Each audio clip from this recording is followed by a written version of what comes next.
Hi hello everyone welcome to my channel Srishti tutorial for maths. ನಾನು ಈ ದಿನ formative assessment ಅಂದರೆ ರೂಪಣಾತ್ಮಕ ಪರೀಕ್ಷೆಗೆ ಸಂಬಂಧಪಟ್ಟ ಹಾಗೆ SSLC ವಿದ್ಯಾರ್ಥಿಗಳಿಗಾಗಿ ಸಾಮಾನ್ಯ ವಿಜ್ಞಾನದ ಪ್ರಶ್ನೆ ಪತ್ರಿಕೆ 20 ಅಂಕದ ಪ್ರಶ್ನೆ ಪತ್ರಿಕೆಯನ್ನು ಬೋರ್ಡಿಂದ ಬರ್ತದೆ. ಅಂದರೆ ಡಿಪಾರ್ಟ್ಮೆಂಟಿಂದ 20 ಅಂಕದ ಪ್ರಶ್ನೆ ಪತ್ರಿಕೆಯನ್ನು ಬಿಡ್ತಾರೆ.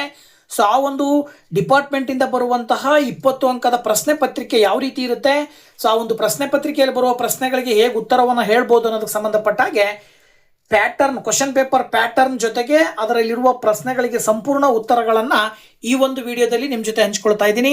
ಸೊ ದಯವಿಟ್ಟು ಚಾನಲ್ನ ಸಬ್ಸ್ಕ್ರೈಬ್ ಮಾಡಿಲ್ಲ ಅಂದರೆ ಚಾನಲ್ ಸಬ್ಸ್ಕ್ರೈಬ್ ಮಾಡಿ, ಹಾಗೆ ಪಕ್ಕದಲ್ಲಿರುವಂಥ ಬೆಲ್ ಐಕನ್ ಕ್ಲಿಕ್ ಮಾಡೋದನ್ನು ಮರಿಬೇಡಿ ಅಂತ ಹೇಳ್ತಾ ಬನ್ನಿ ಕ್ಲಾಸ್ ಶುರು ಮಾಡೋಣ. ಫಾರ್ಮೇಟಿವ್ ಅಸೆಸ್ಮೆಂಟ್ ಅಂದರೆ ರೂಪಣಾತ್ಮಕ ಮೌಲ್ಯಮಾಪನಕ್ಕೆ ಸಂಬಂಧಪಟ್ಟಂಥ ಪ್ರಶ್ನೆ ಪತ್ರಿಕೆ. ನೋಡಿ, ಇಲ್ಲಿ ರೂಪಣಾತ್ಮಕ ಮೌಲ್ಯಮಾಪನಕ್ಕೆ ಸಂಬಂಧಪಟ್ಟ ಹಾಗೆ ಸಾಮಾನ್ಯ ವಿಜ್ಞಾನಕ್ಕೆ ಸಂಬಂಧಪಟ್ಟ ಹಾಗೆ 20 ಅಂಕದ ಪ್ರಶ್ನೆಗಳು ಬರ್ತವೆ. ಅದರಲ್ಲಿ ನಮಗೆಲ್ಲರಿಗೂ ಕೂಡ ಗೊತ್ತಿರುವಂತೆ ಸಾಮಾನ್ಯ ವಿಜ್ಞಾನದಲ್ಲಿ 3 ಭಾಗಗಳು ಬರ್ತವೆ: ಭೌತಶಾಸ್ತ್ರ, ರಸಾಯನಶಾಸ್ತ್ರ ಜೊತೆಗೆ ಜೀವಶಾಸ್ತ್ರ ಅಂಥೇಳಿ.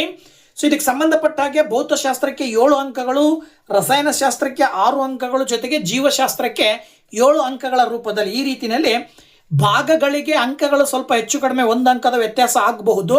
ಆದರೆ ಈ ರೀತಿ 3 ಭಾಗಗಳಲ್ಲಿ 20 ಅಂಕದ ಪ್ರಶ್ನೆ ಪತ್ರಿಕೆ ಇರುತ್ತೆ. ಇದಕ್ಕೆ ಸಂಬಂಧಪಟ್ಟ ಹಾಗೆ ಭೌತಶಾಸ್ತ್ರದಲ್ಲಿ ಬರುವಂಥ ಪ್ರಶ್ನೆಗಳನ್ನು ನೋಡ್ತಾ ಹೋದರೆ ಬಹು ಆಯ್ಕೆಯ 3 ಪ್ರಶ್ನೆಗಳು ಬರ್ತವೆ, ಜೊತೆಗೆ 2 ಅಂಕದ 2 ಪ್ರಶ್ನೆಗಳು ಬರ್ತವೆ. ಸೊ ಅದರಲ್ಲಿ ಬಹು ಆಯ್ಕೆಯ 3 ಪ್ರಶ್ನೆಗಳನ್ನು ನಾವು ನೋಡ್ತಾ ಹೋಗೋದಾದರೆ, ಮೊದಲನೇದಾಗಿ ನೀವು ಏನು ಮಾಡ್ಬೋದು ಇಲ್ಲಿ ಅಂದರೆ, ಈ ಕೆಳಗಿನ ಯಾವ ಪದಗಳು ಸರ್ಕ್ಯೂಟ್ನಲ್ಲಿ ವಿದ್ಯುತ್ ಶಕ್ತಿಯನ್ನು ಪ್ರತಿನಿಧಿಸುವುದಿಲ್ಲ ಅಂತೇಳಿ. ಅಂದ್ರೆ ವಿದ್ಯುತ್ ಸರ್ಕ್ಯೂಟ್ನಲ್ಲಿ ವಿದ್ಯುತ್ ಶಕ್ತಿ ಅಂತ ಹೇಳಿದ್ರೆ ಏನಂತ ಕರಿತೀವಿ, ವಿದ್ಯುತ್ ಪ್ರವಾಹವನ್ನ ಅಂದರೆ, ಅಥವಾ ಏನಂತ ಕರಿಬೋದು ಅದನ್ನ, ವಿ ಇಸ್ ಈಕ್ವಲ್ ಟು ಯಾವುದಕ್ಕೆ ಸಮ ಇರುತ್ತೆ ಅನ್ನೋದನ್ನ ಹೇಳಿದ್ದಾರೆ ಅವರು.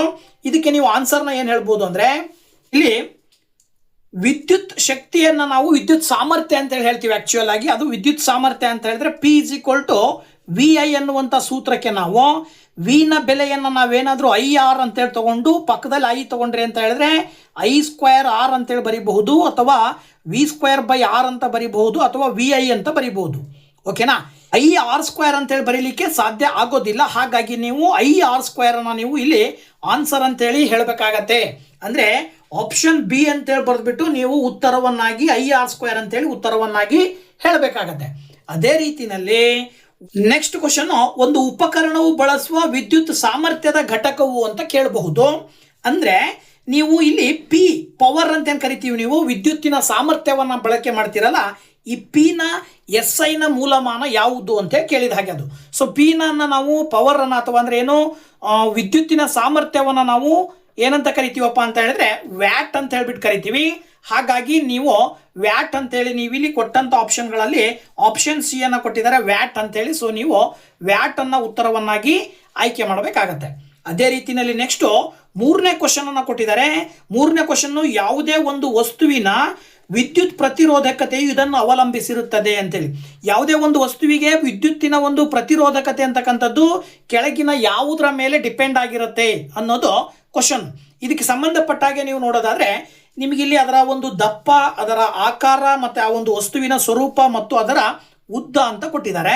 ನೀವು ಕೊಟ್ಟಂತಹ ಆಪ್ಷನ್ಗಳ ಆಧಾರದ ಮೇಲೆ ಯಾವುದೇ ಒಂದು ವಸ್ತುವಿನ ವಿದ್ಯುತ್ ಪ್ರತಿರೋಧಕತೆಯು ಯಾವುದ್ರ ಮೇಲೆ ಡಿಪೆಂಡ್ ಆಗಿರುತ್ತೆ ಅಂದರೆ ಆ ಒಂದು ವಸ್ತುವಿನ ಸ್ವರೂಪದ ಮೇಲೆ ಡಿಪೆಂಡ್ ಆಗಿರುತ್ತೆ. ಹಾಗಾಗಿ ನೀವು ಆಪ್ಷನ್ C ಅನ್ನ ಉತ್ತರವನ್ನಾಗಿ ಇದಕ್ಕೆ ಬರಿಬೇಕಾಗತ್ತೆ. ಇದಾದ ನಂತರದಲ್ಲಿ ನೆಕ್ಸ್ಟ್ ಪ್ರಶ್ನೆ 2 ಅಂಕದ 2 ಪ್ರಶ್ನೆಗಳಿದಾವಲ್ವ, ಅದರಲ್ಲಿ ಮೊದಲನೇದು, ಕೆಳಗೆ ನೀಡಲಾಗಿರುವ ಒಂದು ಸರ್ಕ್ಯೂಟ್ನಲ್ಲಿ ಒಟ್ಟು ಪ್ರತಿರೋಧವನ್ನು ಕಂಡುಹಿಡಿಬೇಕಂತೆ. ಈ ಒಂದು ಸರ್ಕ್ಯೂಟಿನ ಪ್ರತಿರೋಧವನ್ನು ಕಂಡುಹಿಡಿಬೇಕು, ಜೊತೆಗೆ ಪ್ರತಿಯೊಂದು ರೆಸಿಸ್ಟರ್ಗಳ, ಅಂದರೆ ಏನಂತ ಕರಿತೀವಿ, ಅವನ ರೋಧಕಗಳು ಅಂತ ಕರಿತೀವಿ, ಆ ಒಂದು ರೋಧಕಗಳ ಮೂಲಕ ಹಾದು ಹೋಗುವ ವಿದ್ಯುತ್ ಪ್ರವಾಹವನ್ನು ಕೂಡ ಕಂಡುಹಿಡಿಯಿರಿ ಅಂತ ಕೊಟ್ಟಿದ್ದಾರೆ. ಇಲ್ಲಿ ಪ್ರತಿಯೊಂದಕ್ಕೂ ಕೂಡ ಕೊಟ್ಟಿರ್ತಕ್ಕಂಥದ್ದು 100 ಓಮ್, 400 ಓಮ್, ಇದು 200 ಓಮ್ ಅಂತೇಳಿ ಕೊಟ್ಟಿದ್ದಾರೆ. ಇದ್ರ ಜೊತೆಗೆ 7 ವೋಲ್ಟ್ ಅಂತೇಳಿ ನೀವು ಏನು ಪೊಟೆನ್ಷಿಯಲ್ ಡಿಫರೆನ್ಸ್ ಅನ್ನ ಕೊಟ್ಟಿದ್ದಾರೆ, ವೋಲ್ಟೇಜ್ ಅನ್ನ ಕೊಟ್ಟಿದ್ದಾರೆ. ಇದರ ಆಧಾರದ ಮೇಲೆ ನೀವು ಇಲ್ಲಿ ಏನು ಕಂಡುಹಿಡಿಬೇಕಪ್ಪ ಅಂತ ಹೇಳಿದ್ರೆ, ನೀವು ಕಂಡುಹಿಡಿಬೇಕಾಗಿರ್ತಕ್ಕಂಥದ್ದು ಮೊದಲನೇದಾಗಿ ಈ ಒಂದು ಸರ್ಕ್ಯೂಟ್ನಲ್ಲಿ ಪಾಸ್ ಆಗುವ ಒಟ್ಟು ಪ್ರತಿರೋಧ ಎಷ್ಟು, ಈ ಒಂದು ಸರ್ಕ್ಯೂಟಿನ ಒಟ್ಟು ಪ್ರತಿರೋಧವನ್ನು ಕಂಡುಹಿಡಿಯಿರಿ ಅಂತೇಳಿ ಕ್ವಶನ್ ಕೊಟ್ಟಿದ್ದಾರೆ.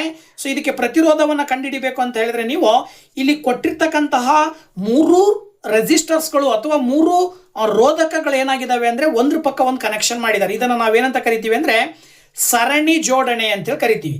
ಈ ರೀತಿ ಸರಣಿ ಜೋಡಣೆಯಲ್ಲಿರುವಂತಹ ಒಂದು ಸರ್ಕ್ಯೂಟಿನ ಒಟ್ಟು ರೋಧಕ ಯಾವಾಗ ಸಿಗುತ್ತೆ ಅಂದರೆ ಎಲ್ಲ ರೋಧಕಗಳನ್ನು ಕೂಡಿದಾಗ ಸಿಗುತ್ತೆ.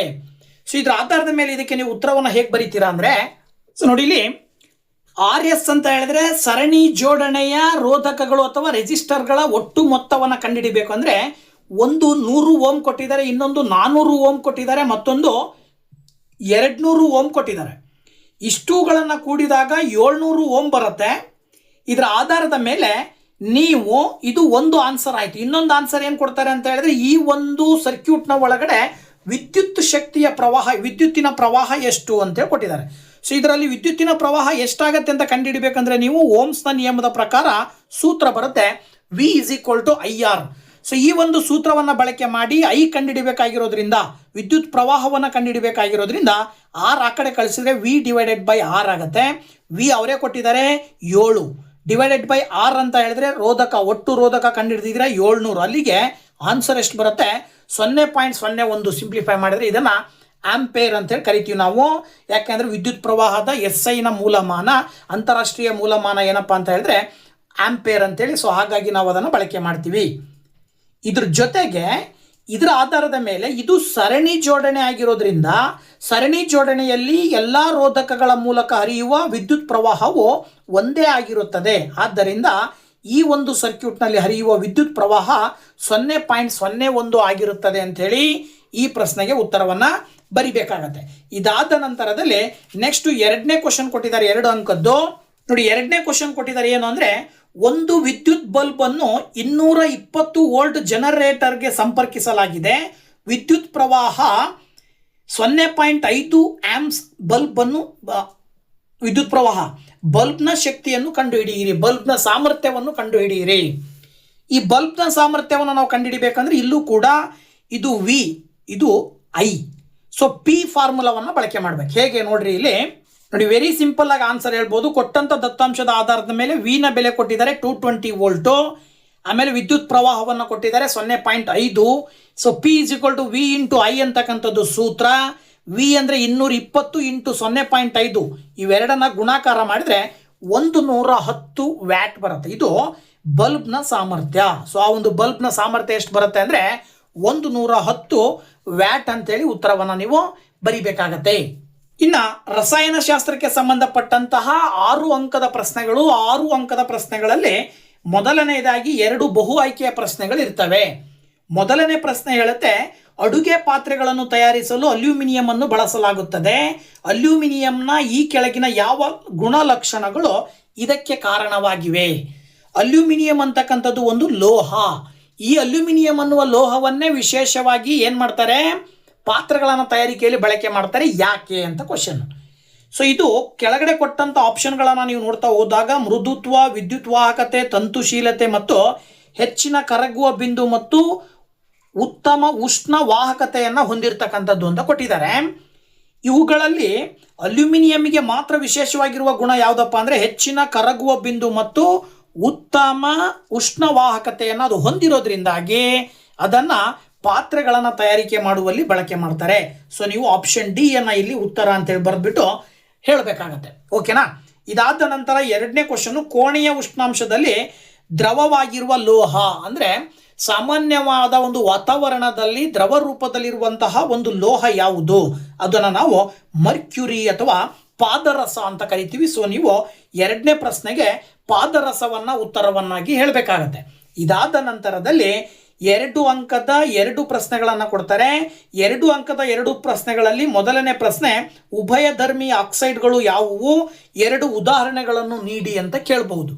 ಆ ಉಭಯಧರ್ಮಿ ಆಕ್ಸೈಡ್ ಅಂದರೆ ಏನಪ್ಪ ಅಂತ ಹೇಳಿದ್ರೆ ನೀವು ಇದಕ್ಕೆ ಏನು ಉತ್ತರ ಬರೀತೀರಾ ಅಂದರೆ, ನೋಡಿ ನೀವೇನು ಬರೀಬೇಕಾಗತ್ತೆ, ಆಮ್ಲಗಳು ಮತ್ತು ಪ್ರತ್ಯಾಮ್ಲಗಳು ಇವೆರಡರ ಜೊತೆಯೂ ವರ್ತಿಸಿ ಲವಣ ಮತ್ತು ನೀರನ್ನು ಕೊಡುವ ಲೋಹದ ಆಕ್ಸೈಡ್ಗಳನ್ನು ಉಭಯಧರ್ಮಿ ಆಕ್ಸೈಡ್ಗಳು ಎನ್ನುತ್ತಾರೆ. ಯಾವುದೇ ಒಂದು ಲೋಹದ ಆಕ್ಸೈಡು ಆಮ್ಲದೊಂದಿಗೂ ಕೂಡ ವರ್ತನೆ ಮಾಡೋದ್ರ ಜೊತೆಗೆ ಪ್ರತ್ಯಾಮ್ಲದೊಂದಿಗೂ ಕೂಡ ವರ್ತನೆ ಮಾಡುತ್ತೆ. ಎರಡರಿಂದಾಗೂ ಉತ್ಪನ್ನ ಆಗುವ ಉತ್ಪನ್ನ ಮಾತ್ರ ಒಂದೇ ಆಗಿರುತ್ತೆ. ಯಾವುದದು? ಲವಣ ಮತ್ತು ನೀರು. ಈ ರೀತಿ ಲೋಹದ ಆಕ್ಸೈಡ್ಗಳು ಆಮ್ಲ ಮತ್ತು ಪ್ರತ್ಯಾಮ್ಲಗಳ ನಡುವೆ ಜೊತೆಗೆ ವರ್ತನೆ ಮಾಡೋದ್ರ ಮೂಲಕ ಲವಣ ಮತ್ತು ನೀರನ್ನು ಯಾವ ಆಕ್ಸೈಡ್ ಕೊಡುತ್ತೋ ಅದನ್ನು ಉಭಯಧರ್ಮಿ ಆಕ್ಸೈಡ್ ಅಂತ ಕರಿತೀವಿ ಅಂತ ಬರಿಬೇಕು. ಉದಾಹರಣೆ ಅಲ್ಯೂಮಿನಿಯಂ ಆಕ್ಸೈಡ್, ಜಿಂಕ್ ಆಕ್ಸೈಡ್ ಅಂತೇಳಿ ಬರಿಬೇಕು. Al2O3 ZnO ಅಂಥೇಳಿ ಬರಿಬೇಕಾಗತ್ತೆ. ಇದ್ರ ಜೊತೆಗೆ ಎರಡನೇ ಕ್ವಶನ್ ಕೊಟ್ಟಿದ್ದಾರೆ, ಕಬ್ಬಿಣ ತುಕ್ಕು ಹಿಡಿಯುವುದನ್ನು ತಡೆಯಲು 2 ಮಾರ್ಗಗಳನ್ನು ತಿಳಿಸಿ. ಕಬ್ಬಿಣ ತುಕ್ಕು ಹಿಡಿಯುತ್ತದಲ್ವಾ, ಸೊ ತುಕ್ಕು ಹಿಡಿದೇ ಇರೋ ರೀತಿಯಲ್ಲಿ ತಡೆಗಟ್ಟಬೇಕು ಅಂದರೆ ನೀವು ಯಾವುದಾದ್ರೂ 2 ಮಾರ್ಗಗಳನ್ನು ಹೇಳ್ರಿ ಅಂತ ಕೊಟ್ಟಿದ್ದಾರೆ. ಆ 2 ಮಾರ್ಗಗಳು ಯಾವಪ್ಪ ಅಂದರೆ, ಒಂದು ಗ್ಯಾಲ್ವನೀಕರಣ, ಇನ್ನೊಂದು ಬಣ್ಣ ಬಳಿಯುವುದು. ಗ್ಯಾಲ್ವನೀಕರಣ ಅಂದರೆ ಲೋಹಗಳ ಮೇಲೆ ಸತುವಿನ ತೆಳುವಾದ ಪದರವನ್ನು ಲೇಪಿಸುವುದನ್ನು ನಾವು ಗ್ಯಾಲ್ವನೀಕರಣ ಅಂತ ಕರಿತೀವಿ.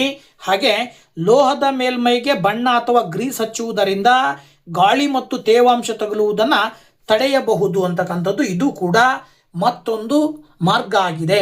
ಸೊ ಒಟ್ಟಾರೆಯಾಗಿ 2 ಮಾರ್ಗಗಳು ಯಾವುದು ಅಂದರೆ ಗ್ಯಾಲ್ವನೀಕರಣ ಮತ್ತು ಬಣ್ಣ ಬಳಿಯುವುದು ಅಂತಕ್ಕಂಥದ್ದು. ಇದಕ್ಕೆ ನೀವು 2 ಅಂಕದ ಪ್ರಶ್ನೆಗೆ ಉತ್ತರವನ್ನು ಹೇಳ್ತೀರಾ.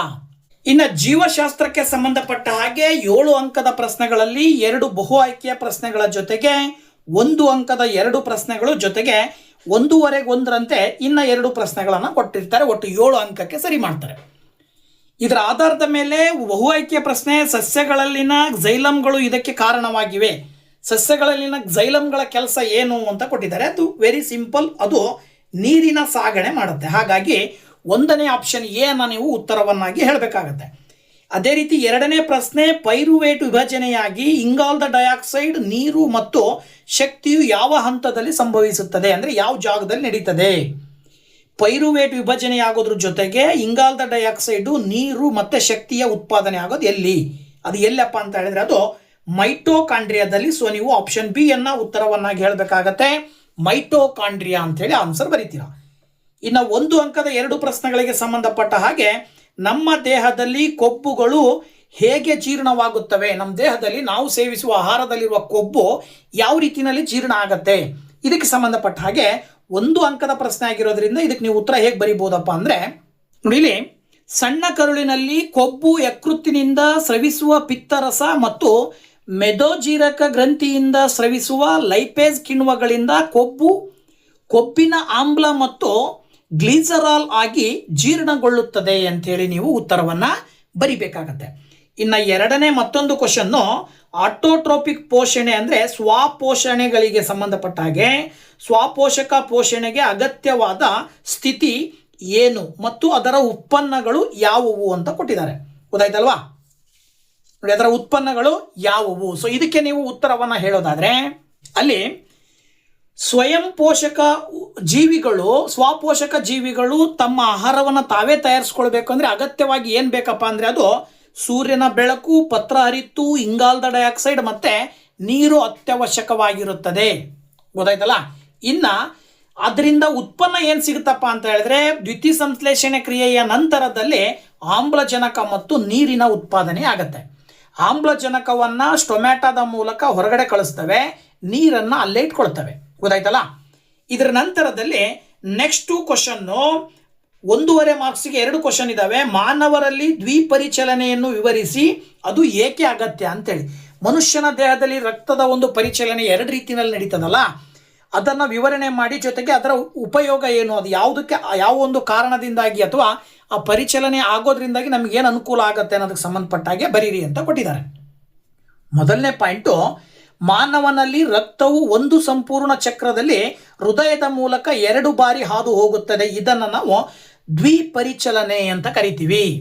ಈ ಒಂದು ದ್ವಿಪರಿಚಲನೆಗೆ ಸಂಬಂಧಪಟ್ಟ ಹಾಗೆ ಒಂದನೇದು ಪುಪ್ಪಸ ಪರಿಚಲನೆ, ಇನ್ನೊಂದು ದೈಹಿಕ ಪರಿಚಲನೆ ಅಂತ ಕರಿತೀವಿ. ಸೊ ಪುಪ್ಪಸ ಪರಿಚಲನೆ ಅಂದರೆ ಏನಪ್ಪ ಅಂದರೆ, ಆಮ್ಲಜನಕ ರಹಿತವಾದಂಥ ರಕ್ತವು ಹೃದಯದಿಂದ ಶ್ವಾಸಕೋಶಕ್ಕೆ ಹೋಗಿ ಆಮ್ಲಜನಕಯುಕ್ತವಾಗಿ ಮರಳಿ ಹೃದಯಕ್ಕೆ ಬರುವುದನ್ನು ಪುಪ್ಪಸ ಪರಿಚಲನೆ ಅಂತ ಕರಿತೀವಿ ಅಂತ ಬರಿಬೇಕು. ಜೊತೆಗೆ ದೈಹಿಕ ಪರಿಚಲನೆ ಅಂದರೆ ಆಮ್ಲಜನಕಯುಕ್ತವಾದಂಥ ರಕ್ತ ಹೃದಯದಿಂದ ದೇಹದ ಉಳಿದೆಲ್ಲ ಭಾಗಗಳಿಗೆ ಸರಬರಾಜಾಗಿ ನಂತರ ಅಲ್ಲಿಂದ ಆಮ್ಲಜನಕ ರಹಿತವಾಗಿ ಮರಳಿ ಹೃದಯಕ್ಕೆ ಬರುವುದನ್ನು ನಾವು ದೈಹಿಕ ಪರಿಚಲನೆ ಅಂತ ಕರಿತೀವಿ. ರಕ್ತದ ಸಂಪೂರ್ಣ ಪರಿಚಲನೆಯಲ್ಲಿ ಈ 2 ಚಕ್ರಗಳು ನಡೀತವೆ. ಒಂದು ಚಕ್ರ ಕಂಪ್ಲೀಟ್ ಆಗೋದ್ರೊಳಗಡೆ ಈ 2 ಹಂತಗಳು ನಡೀತವೆ. ಗೊತ್ತಾಯ್ತಲ್ಲ, ಆದ್ರಿಂದ ಇದನ್ನ ದ್ವಿಪರಿಚಲನೆ ಅಂತ ಕರಿತೀವಿ. ಇನ್ನು ಇದರ ಅಗತ್ಯತೆ ಏನಪ್ಪಾ ಅಂತ ನೋಡೋದಾದ್ರೆ ಏನ್ ಹೇಳ್ಬೋದು ಅಂದ್ರೆ, ಇದು ಆಮ್ಲಜನಕಯುಕ್ತ ಮತ್ತು ಆಮ್ಲಜನಕ ರಹಿತ ರಕ್ತವು ಪರಸ್ಪರ ಮಿಶ್ರಣವಾಗದಂತೆ ತಡೆಯುತ್ತದೆ. ಇದರಿಂದ ದೇಹಕ್ಕೆ ಹೆಚ್ಚಿನ ಶಕ್ತಿ ಮತ್ತು ನಿರಂತರ ಆಮ್ಲಜನಕ ಸರಬರಾಜು ಆಗುತ್ತದೆ. ಜೊತೆಗೆ ದೇಹದ ಸ್ಥಿರ ಉಷ್ಣತೆಯನ್ನು ಕಾಯ್ದುಕೊಳ್ಳಲು ಸಹಕಾರಿಯಾಗುತ್ತದೆ ಅಂತ ಈ ಪಾಯಿಂಟ್ಗಳನ್ನು ನೀವು ಆ ಒಂದು ದ್ವಿಪರಿಚಲನೆಯ ಅಗತ್ಯತೆ ಏನು ಅನ್ನೋದಕ್ಕೆ ಸಂಬಂಧಪಟ್ಟ ಹಾಗೆ ಉತ್ತರವನ್ನ ಬರೀತೀರಾ.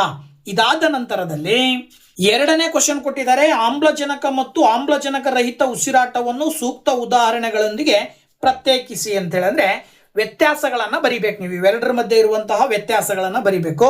ಅದಕ್ಕೆ ಸಂಬಂಧಪಟ್ಟಂತಹ ಉತ್ತರವನ್ನ ನೀವು ನೋಡೋದಾದ್ರೆ ನೋಡಿ, ಇಲ್ಲಿ ಆಮ್ಲಜನಕ ಉಸಿರಾಟ ಮತ್ತು ಆಮ್ಲಜನಕ ರಹಿತ ಉಸಿರಾಟಕ್ಕೆ ಸಂಬಂಧಪಟ್ಟ ಹಾಗೆ ಮೊದಲನೇದರಲ್ಲಿ ಈ ಒಂದು ಕ್ರಿಯೆ ನಡಿಬೇಕು ಅಂದ್ರೆ ಆಮ್ಲಜನಕದ ಉಪಸ್ಥಿತಿ ಇರಲೇಬೇಕು. ಅಂದ್ರೆ ಆಮ್ಲಜನಕದ ಉಪಸ್ಥಿತಿಯಲ್ಲಿ ನಡೆಯುತ್ತದೆ. ಆದರೆ ಆಮ್ಲಜನಕ ರಹಿತ ಉಸಿರಾಟ ಆಮ್ಲಜನಕದ ಅನುಪಸ್ಥಿತಿಯಲ್ಲೂ ಕೂಡ ಈ ಒಂದು ಕ್ರಿಯೆ ನಡೆಯುತ್ತದೆ ಅಂತ ಬರೀಬೇಕಾಗತ್ತೆ. ಇನ್ನೊಂದು, ಕಾರ್ಬನ್ ಡೈಆಕ್ಸೈಡ್, ನೀರು ಮತ್ತು ಹೆಚ್ಚಿನ ಶಕ್ತಿ ಬಿಡುಗಡೆಯಾಗುತ್ತದೆ. ಆಮ್ಲಜನಕ ಉಸಿರಾಟ ಕ್ರಿಯೆಯ ನಂತರದಲ್ಲಿ ಏನೇನು ಉತ್ಪನ್ನಗಳು ಫಾರ್ಮೇಷನ್ ಆಗ್ತವೆ ಅಂದರೆ, ಒಂದು ಇಂಗಾಲದ ಡೈಆಕ್ಸೈಡು, ನೀರು, ಜೊತೆಗೆ ಹೆಚ್ಚಿನ ಪ್ರಮಾಣದಲ್ಲಿ ಶಕ್ತಿಯ ಬಿಡುಗಡೆ ಆಗುತ್ತೆ. ಅದೇ ಆಮ್ಲಜನಕ ರಹಿತ ಉಸಿರಾಟ ಕ್ರಿಯೆಯಲ್ಲಿ ಏನೇನು ಬಿಡುಗಡೆ ಆಗುತ್ತೆ ಅಂದರೆ ಲ್ಯಾಕ್ಟಿಕ್ ಆಮ್ಲ ಬಿಡುಗಡೆ ಆಗುತ್ತೆ. ಇದನ್ನು ನಾವು ಎಥೆನೋಯಿಕ್ ಆಮ್ಲ ಅಂತೇಳಿ ಕೂಡ ಕರಿತೀವಿ. ಇಂಗಾಲದ ಡೈಆಕ್ಸೈಡು ಮತ್ತೆ ಕಡಿಮೆ ಪ್ರಮಾಣದ ಶಕ್ತಿ ಬಿಡುಗಡೆಯಾಗುತ್ತದೆ ಅಂತೇಳಿ ಇದಕ್ಕೆ ಬರೀಬೇಕು. ಇದ್ರ ಜೊತೆಗೆ ಆಮ್ಲಜನಕ ಉಸಿರಾಟ ಕ್ರಿಯೆ ನಡೆಯೋದು ಎಲ್ಲಪ್ಪ ಅಂದರೆ ಸೈಟೋಪ್ಲಾಸಮ್ ಮತ್ತು ಮೈಟೋಕಾಂಡ್ರಿಯಾಗಳಲ್ಲಿ ಈ ಕ್ರಿಯೆ ನಡೀತದೆ. ಆಮ್ಲಜನಕ ರಹಿತ ಉಸಿರಾಟ ಕ್ರಿಯೆ ಕೇವಲ ಸೈಟೋಪ್ಲಾಸಮ್ಗಳಲ್ಲಿ ಮಾತ್ರ ನಡೆಯುತ್ತದೆ. ಆಮ್ಲಜನಕ ಉಸಿರಾಟ ಕ್ರಿಯೆಯನ್ನು ನಡೆಸುವಂಥದ್ದು ಮಾನವರಲ್ಲಿ ಈ ಕ್ರಿಯೆ ನಡೀತದೆ, ಸಸ್ಯಗಳಲ್ಲಿ ನಡೀತದೆ, ಪ್ರಾಣಿಗಳಲ್ಲೂ ಕೂಡ ಕಂಡುಬರುತ್ತೆ. ಆದರೆ ಆಮ್ಲಜನಕ ರಹಿತ ಉಸಿರಾಟ ಕ್ರಿಯೆ ನಡೆಯೋದು ಈಸ್ಟ್ಗಳಲ್ಲಿ ನಡೀತದೆ. ಜೊತೆಗೆ ಮನುಷ್ಯನ ಸ್ನಾಯು ಕೋಶಗಳಲ್ಲಿ ಕಂಡುಬರುತ್ತದೆ. ಅತಿ ಹೆಚ್ಚಾಗಿ ವೇಗವಾಗಿ ಓಡಿದ ಸಂದರ್ಭದಲ್ಲಿ ಹೆಚ್ಚಿನ ಪ್ರಮಾಣದ ಶಕ್ತಿಯ ಅಗತ್ಯತೆ ಇದ್ದಾಗ ಆಮ್ಲಜನಕ ಉಸಿರಾಟ ಕ್ರಿಯೆಯಿಂದಾಗಿ ಫಾರ್ಮೇಷನ್ ಆಗುವ ಶಕ್ತಿಯ ಪ್ರಮಾಣ ಕಡಿಮೆ ಆದಾಗ ಅಥವಾ ಕೊರತೆ ಉಂಟಾದಾಗ ಈ ಸಂದರ್ಭದಲ್ಲೂ ಕೂಡ ಮನುಷ್ಯನ ಸ್ನಾಯು ಕೋಶಗಳಲ್ಲಿ ಆಮ್ಲಜನಕ ರಹಿತವಾಗಿ ವೇಗವಾಗಿ ಉಸಿರಾಟ ಕ್ರಿಯೆ ನಡೆಯುತ್ತದೆ. ಓಕೆನಾ? ಇವಿಷ್ಟು ಆಮ್ಲಜನಕ ಉಸಿರಾಟ ಮತ್ತು ಆಮ್ಲಜನಕ ರಹಿತ ಉಸಿರಾಟಕ್ಕೆ ಸಂಬಂಧಪಟ್ಟಂತಹ ವ್ಯತ್ಯಾಸಗಳನ್ನು ನಾವು ನೋಡ್ತಾ ಇದ್ದೀವಿ. ಓಕೆನಾ? ಸೊ ಈ ರೀತಿಯಲ್ಲಿ ವಿಜ್ಞಾನ ವಿಷಯಕ್ಕೆ ಸಂಬಂಧಪಟ್ಟ ಹಾಗೆ ಕಂಪ್ಲೀಟ್ 3 ಭಾಗದಲ್ಲಿ ಒಟ್ಟು 20 ಅಂಕದ ಮೊದಲನೇ ರೂಪಣಾತ್ಮಕ ಪರೀಕ್ಷೆಗೆ ಪ್ರಶ್ನೆ ಪತ್ರಿಕೆ ಈ ರೀತಿನಲ್ಲಿರುತ್ತೆ. ಸೊ ಈ ಒಂದು ಪ್ರಶ್ನೆ ಪತ್ರಿಕೆಯನ್ನು ಈ ತರಹದ ಒಂದು ಮಾಡೆಲ್ ಕ್ವಶನ್ಸ್ ಅನ್ನು ಪ್ರಾಕ್ಟೀಸ್ ಮಾಡೋದ್ರ ಮೂಲಕ ಸುಲಭವಾಗಿ ಉತ್ತಮವಾದ ಅಂಕವನ್ನು ನೀವು ಪಡಿಬಹುದು ಅಂತ ಹೇಳ್ತಾ, once again thank you very much. Bye bye.